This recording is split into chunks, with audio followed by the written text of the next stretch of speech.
Alright guys, pag-usapan natin ngayon yung tungkol sa matinding sunog doon sa Los Angeles sa Amerika. Na kung saan ay naubos lahat ng malalaking bahay kagaya ng mga celebrity, yung mga mamahaling bahay ng mga celebrity, ng mga sikat na artista.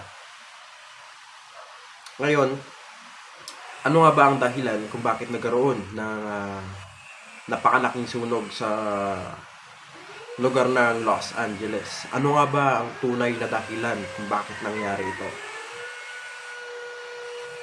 Kamakailan lang ay may naganap na isang Golden Globe Award doon sa Los Angeles, na kung saan yung host ay isang comedian na babae.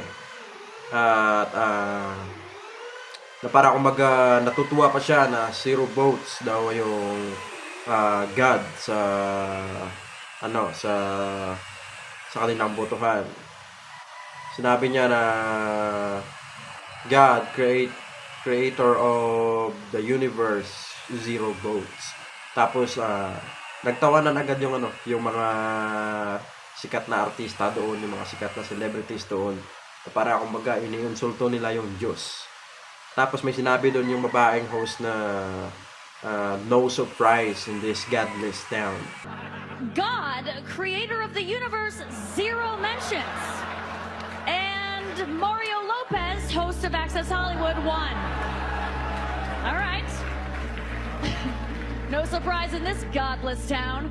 Rapidly spreading sunset fire, the Hollywood Hills, has sparked an evacuation for a very heavily populated area of the city. America, this is a warning based on love and humility. Once upon a time, you were very close to Jesus Christ, the Lord of Lords and the King of all kings. Today, you are denying your Jesus. You have walked away from your Lord.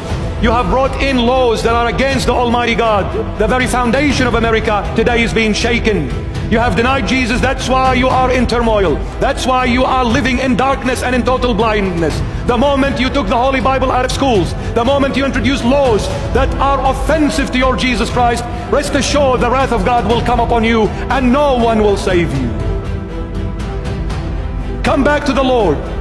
Otherwise, there will be another empire that is a dragon, will come up and will devour you and the entire globe. Repent, America, before it's too late. Come back to your Lord and to our Lord and to the Lord of all, Jesus Christ of Nazareth. Come back.